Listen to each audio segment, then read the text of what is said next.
After playing professional basketball for over 6 years, I've learned firsthand how important nutrition is and how important it is to stick to good habits to fuel my performance. Now, growing up and watching basketball, I always wondered what a full day of eating would look like as a pro basketball player. So after learning from many nutritionists and many top professionals I've shared a locker room with, I feel I'm at a point now where I know exactly what types of food I should be eating to fuel my performance, as well as also learning firsthand how important hydration actually is. Today, I'm going to run you through exactly what I eat in a day: breakfast, lunch, dinner, a few snacks, and my hydration. So with all that being said, let's get straight into the video.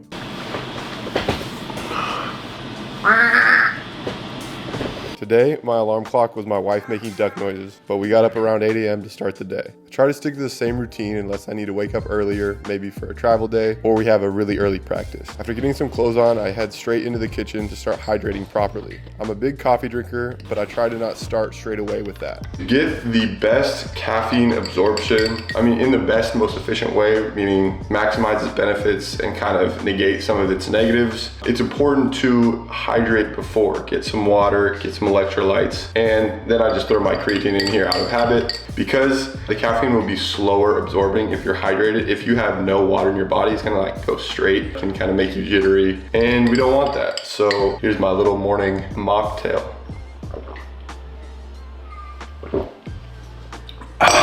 We are off for a morning family walk as I have a bit more time before practice today. I decided to get a coffee on the go rather than make one at home for myself. There's no shortage of amazing cafes here in Lisbon, but today I went for convenience with the one right underneath my apartment. Caffeine, when consumed by athletes, should be used responsibly, with particular attention to dosage and timing. Personally, I drink coffee about 1.5 to 2 hours before practice or a game, limiting my intake to roughly 200 milligrams or about 2 cups. As always, it's important to figure out what works best for you. We got home around 10, and I was plenty hungry for breakfast.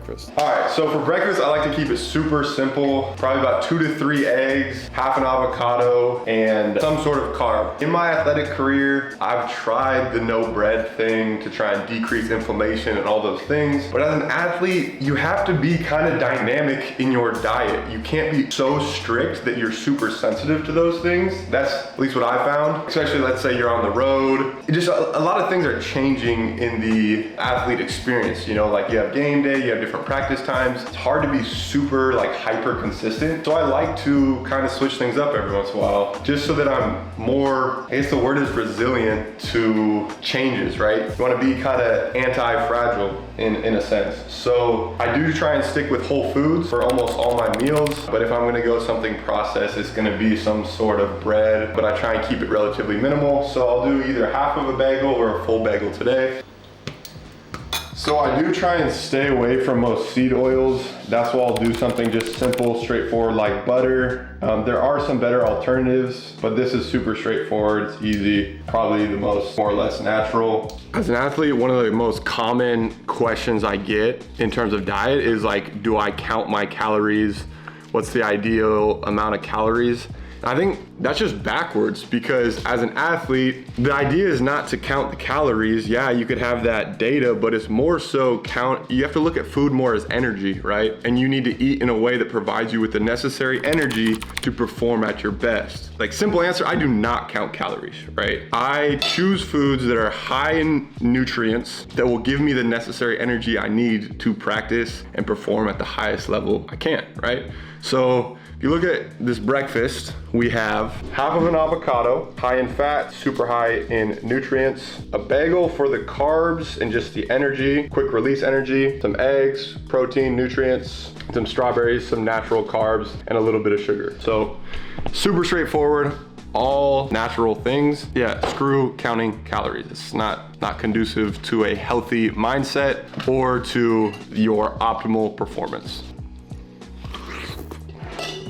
I know we're here to talk about diet and what I eat in a day, but I'd be remiss if I didn't mention journaling. This is a staple in my daily routine. In the same way I feed my body, I feel it's important to feed my mind. For me, it's a game changer to explicitly write down what I want out of the day, what I need to do, and what character traits I will attack the day with. My journaling practice adjusts with what is on the daily agenda. For example, I have a unique template for game days, but really the most important part is that this is a daily practice. No matter how much I actually write, the simple act of opening my journal and preparing for my day is powerful.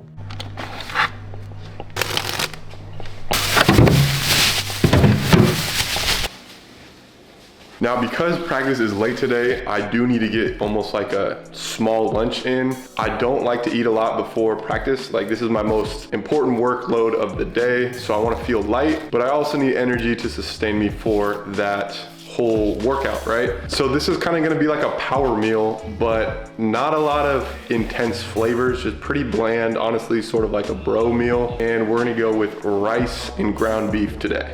Okay, meal reveal. I have ground beef with some red pepper, green pepper, onion, and about a half cup of rice, 200 grams of ground beef. So it's definitely a small meal. And then I have some sauce on the top. I know some people are gonna say something about the sauce, about it being high in fat, extra calories, unnecessary. But for me, it kind of hits on this idea that I brainstorm my diet for. It's 80%, 20%. Like 80% has to be real good things and you gotta be very disciplined. But the other 20%, there's some freedom. Like, you don't want to feel like eating is work. And so if you need something that tastes a little better, put some sauce on it. You don't need to overthink it. But this will give me the exact nutrients and energy I need for practice, because you gotta think, it's about 1:30 right now. I basically start my practice like weight room session at 3, so it's about an hour and a half. Let me digest this, but then I won't get home till around 6 or 6:30. So it's a long time. So it's important to have some sustenance and some good nutrients in my body, some good fuel. So that's what we're doing here. We got a bunch of begging dogs. What is wrong with your teeth?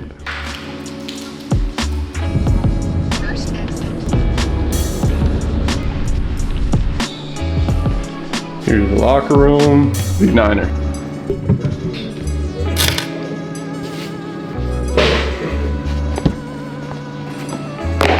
Team weight room practice with 3 guys. Barbosa getting to it. Let's go. I begin each weight room workout with an extensive mobility routine. The goal is to activate my body and restore optimal ranges of motion. Since I, like many basketball players, struggle with tight hips and a lower back, I focus most of my mobility work on these areas. The main focus of this weight room session is lower body rehabilitation and upper body strength. Currently, I'm recovering from a bone bruise in my left knee, so I'm progressing slowly with loaded lower body exercises. Today, I concentrated on isometric and eccentric movements to avoid aggravating the injury. Finished in the weight room. Now we got some team practice. I have to go to the pool for my conditioning today, which sucks. I hate the pool, but so we got time for this pool workout. Today I also worked in the pool as part of my knee rehab program. The pool is a great recovery tool as it reduces joint load while offering resistance from all angles. We started with basic walking and marching, then progressed to more intense running in place to incorporate a cardio element. Personally, I'm not very comfortable in the water, so I felt a bit awkward and uncoordinated throughout the workout, but I still pushed through. I was able to shoot on the shooting machine while the team practiced on the other side. Although I'm still keeping impacts to a minimum, it felt good to get some shots up. Honestly, I was freestyling during this workout, just trying to get a feel for the basketball. It's extremely tough not being able to play the game I love, so the simple joy of shooting the ball was enough for me today.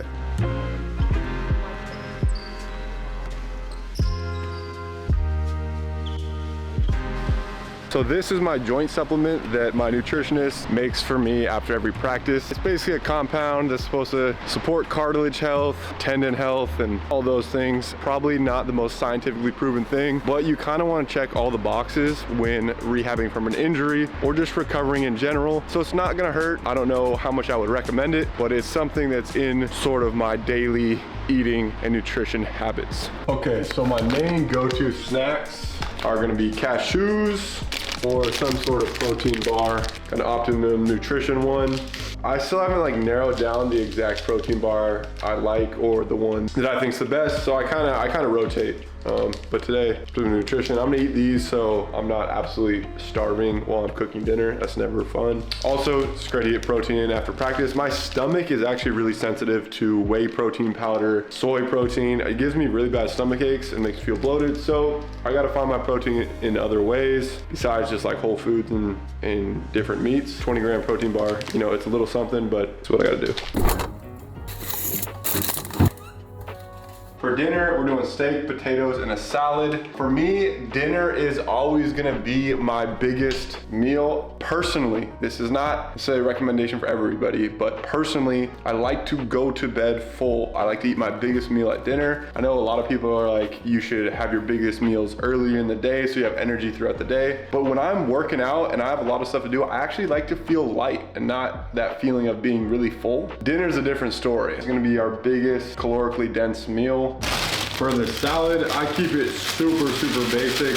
Make sure it's leafy greens and not iceberg lettuce. You can choose a couple different options. And that's literally the most boring salad ever, but the nutrients I need. Dinner, the main idea is to have a big protein source, something that's gonna provide a lot of carbs, then some sort of vegetables.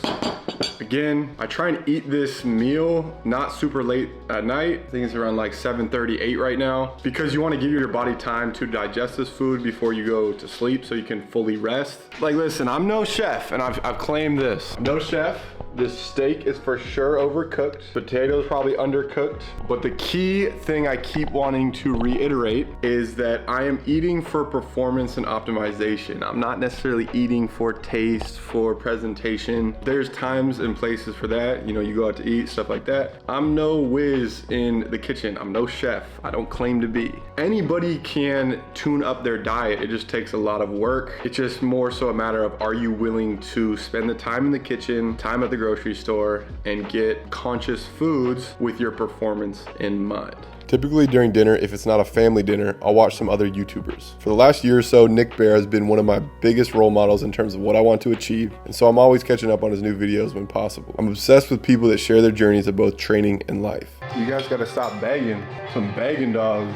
Now, if I feel like I haven't gotten enough carbs during the day, or if I'm honestly craving something sugary at night, you know, sometimes I'll get a kind of a super bad dessert. Like I'll get Oreos or I'll get something like that. But this is a healthy-ish alternative, some apple and peanut butter. The idea is that your diet and nutrition should flow with your life. It should complement, it should support your life. And so if I'm hungry for dessert, I'm gonna get the dessert. It's the 80-20 rule, right? If 80% of the day I was locked in, laser focused, super disciplined in my diet, it's okay to enjoy a dessert. Obviously in moderation. You don't want to binge eat, you don't want to just go nuts at the end of the day. But I try and also get my dessert in relatively early in the night, so pretty soon after dinner, so it's not like a midnight snack.